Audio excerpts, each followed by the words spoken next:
we have been praying, fasting, giving alms for 40 days of Lent in preparation for the Triduum, for the vigil for Easter. Welcome to Saints in the Parish. This is Father Steve Williams. Would you like to grow deeper in your Catholic faith? Join us each week as we reflect on one particular aspect of Catholic teaching and spiritual life. Welcome to another episode of Saints in the Parish. We're always so happy to be here with you. Father Steve Williams with Donald Paul Maddox here. You may not always have both of us. A couple of weeks you may see just myself here as the host, or some weeks you may just see Donald Paul here with you. You may have a guest. So there may be a time that we'll have a guest talking about a particular subject because, to be honest, sometimes we can bring in someone that knows a little bit more than what we're talking about. And so that'll be really helpful. But today we are talking a little bit about the Easter season, which we are right in the midst of here. Just celebrated Easter Sunday. Easter Sunday is the pinnacle of the church year. Okay, whatever thought you may be having, you may say, well, more people come to church at Christmas than they do Easter. Okay, but we're just saying the whole church year, the whole church calendar is oriented to make sure that there is no day that has a height higher than Easter. Okay, so let's recap a little bit about Lent. I hope all of you had a wonderful Lenten season because Lent's all oriented toward celebration of Easter. I love Lent for a lot of reasons because it does kind of purify us. I mean, this days of talking about being de-intoxified, of all that kind of, it's nice to get off social media for a while. It's nice to not eat sweets. It's nice to do something a little extra special, all oriented toward our celebration of Easter. Well, we do the same liturgically speaking. If you didn't notice throughout the Lenten season, we didn't sing the Alleluia. And did you not love it when it came back at Easter? We didn't sing the Gloria. Were you not so excited when you came to church Easter and heard the Gloria for the first time in 7 weeks? I think most of you were very excited. You don't have the same music. So much of our liturgical music was specifically written for the Easter season. So Easter is no question the kind of the pinnacle, the apex of our liturgical season. And so we want to, if we find ourselves in the middle of Easter here, we want to just talk a little bit about how important the Easter season is. So everybody, I think, listening to this podcast probably knows what Easter is, but it's the celebration of the resurrection of Jesus from the dead. And we do that specifically through the Easter Vigil, through that liturgy. I know putting words into your mouth, but it's certainly my favorite liturgy of the year for a variety of reasons. And we can kind of go over what makes the vigil different, which is if you went to it, you saw it's a little different than the other celebrations. But for me, I remember when I was a seminarian, we all remember the COVID year when COVID first started, and we got sent home in March from seminary, and this was in 2020. And so I went back here to Mobile, and I stayed with Father Driscoll, my pastor, while I was a seminarian for a couple months while we were finishing up that semester. And I remember it was during Lent, very providential that all this is going on, and just a very gloomy time for everybody. Kind of don't know what's going on. Things are closed. Didn't know what's going on. Yeah. A little depressing. And I remember sitting in the pew by myself, praying. It was Holy Saturday. So the Easter Vigil hadn't come yet. And I'm sitting there praying the breviary, just kind of reflecting, getting ready for the Easter Vigil. And the cantor and the organist were practicing behind me for the Easter Vigil.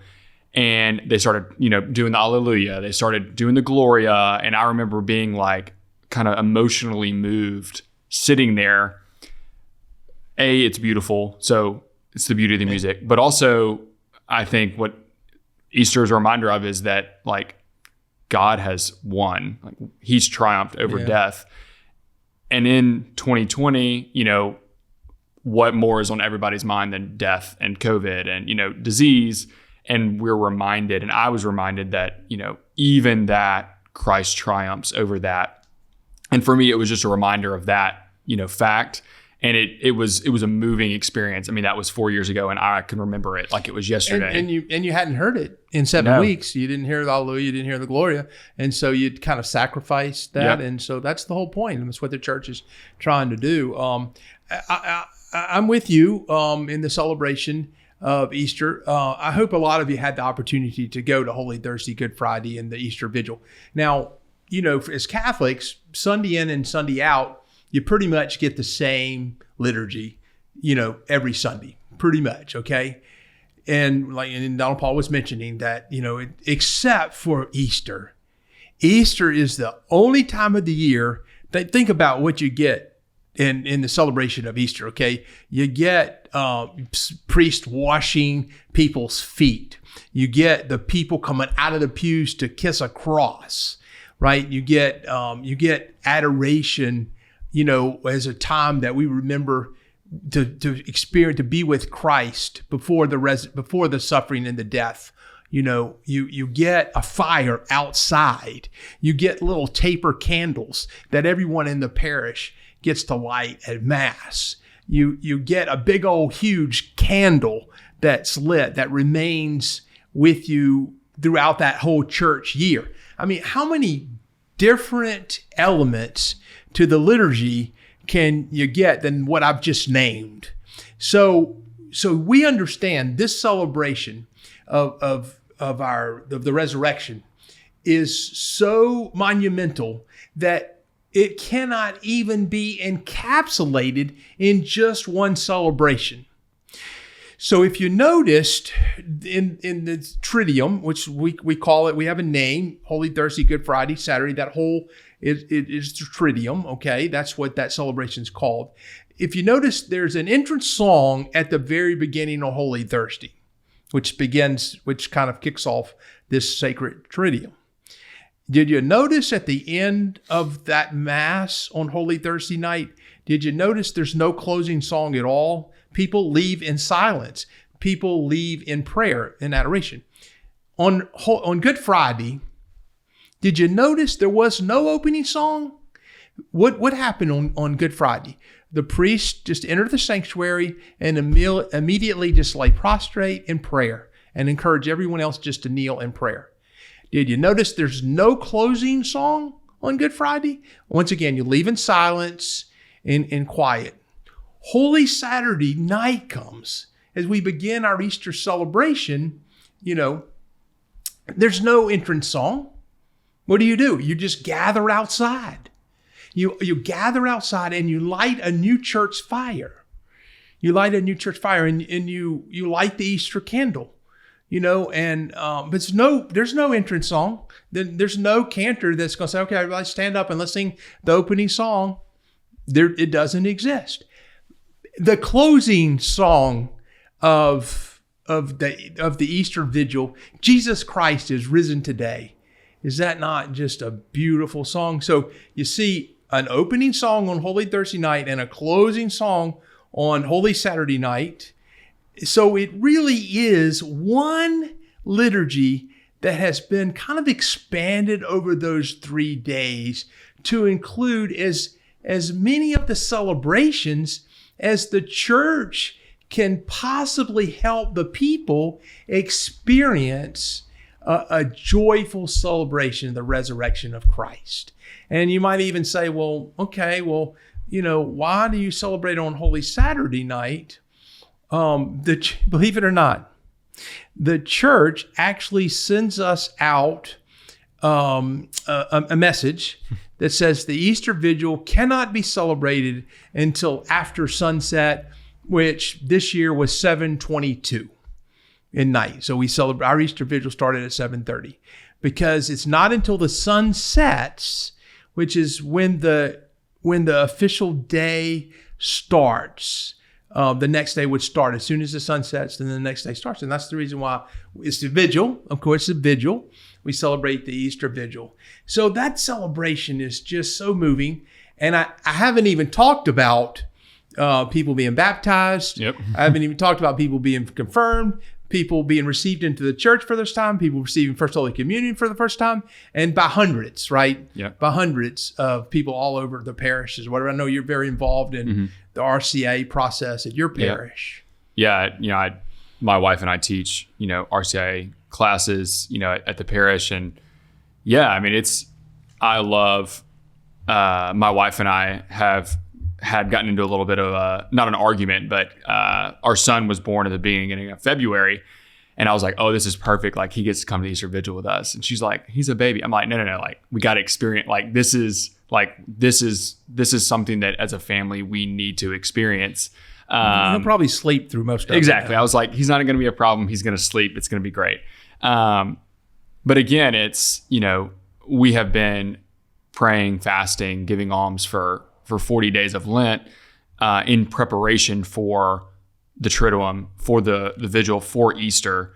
And, like you said, the church gives us a blueprint of, through symbols, through liturgy, through words and actions, all that occurs in these solemn days, or that occurred.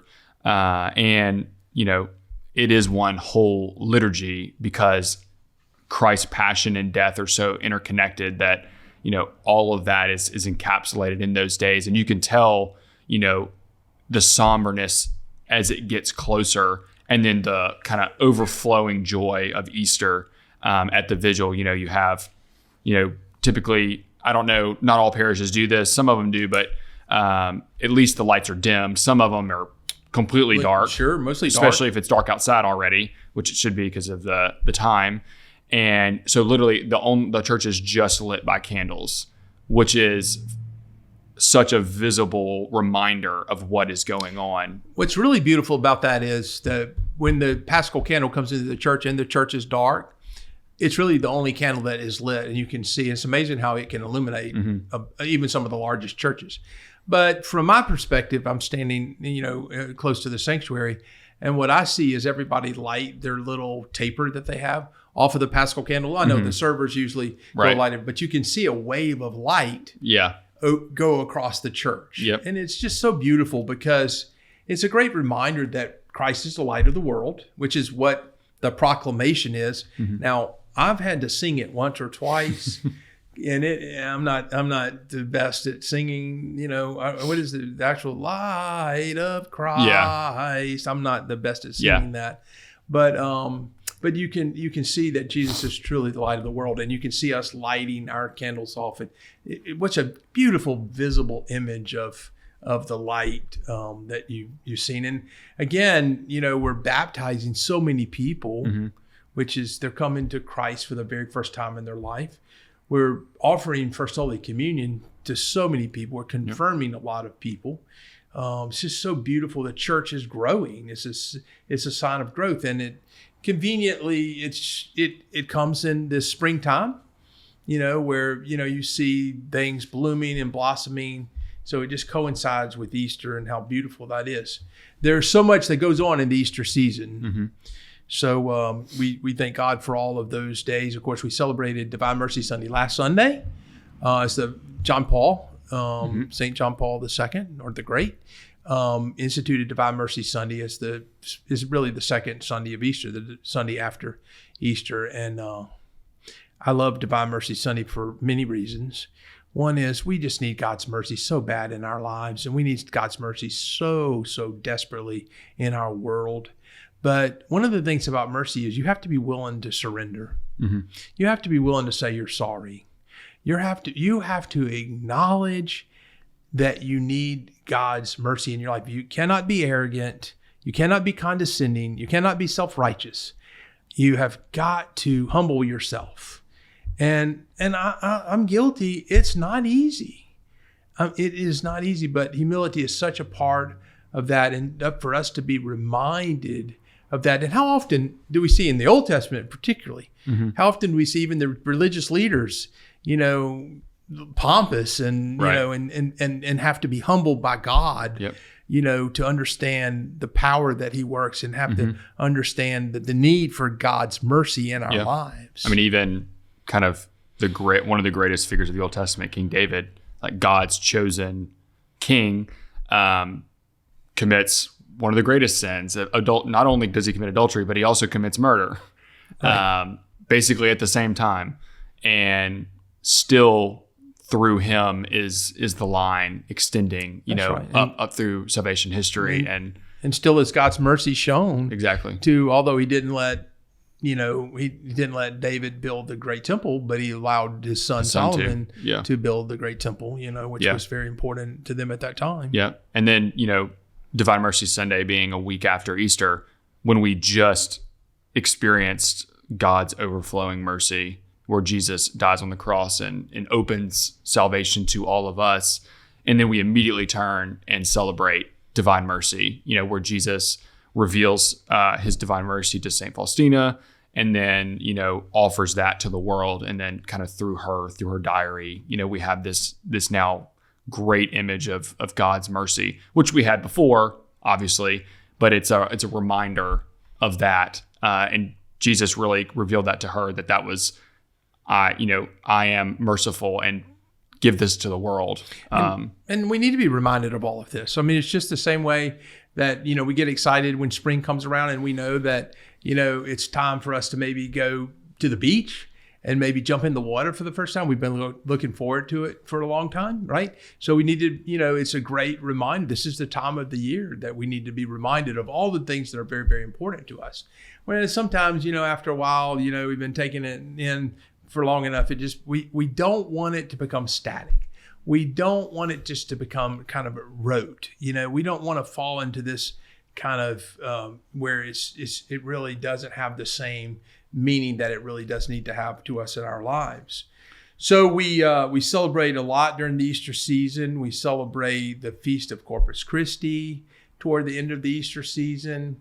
Which we will have a podcast on. Yeah, which will later on. Later on, obviously, when that comes. When that falls in, we'll have a podcast on the Feast of Corpus Christi. We'll talk about the Holy Trinity, which is is that not a deep subject? Yep. We could talk about the Trinity, but we want to. We want to kind of. I always look at least in my life, I try and want to talk about the Trinity and kind of get it a little more closer to the way my mind thinks. It's not so lofty like St. Thomas Aquinas would think about the Trinity, but I want to think about it just in, some common terms. And also, of course, Easter season is 50 days long, and it concludes with the Feast of Pentecost, which Pentecost means 50 days. And that's the day that we celebrate the birthday of the church. So we're going to have fun on that podcast too, talking about Pentecost and how important Pentecost is. Yep. And I think the church, obviously, Easter is 50 days long. We have the octave of Easter right after the Vigil, which just concluded. So not only is Easter celebrated kind of pinnacly at that day, but it extends through 8 days of kind of that celebration. You see that in the liturgy of those days. And then for 50 days, we continue in that season. And Easter's the second longest liturgical season behind ordinary time, right. Which kind of, is broken up throughout the year. But yeah, it's just it's a continuation of that. Obviously, every Sunday we celebrate the resurrection. But have you ever wondered why there's a particular feast day? Like, pick out one of your feast days, any feast day that you like. It can be a feast day of, one of the saints, of one of the apostles. It could be, a feast day. And you wonder why when Sunday rolls around, that's not the feast day that we celebrate. You ever wonder why? Well, because Sunday models itself after the resurrection, after Easter, then it always trumps whatever that feast day is that falls on a particular Sunday. So we skip that year. And we just celebrate.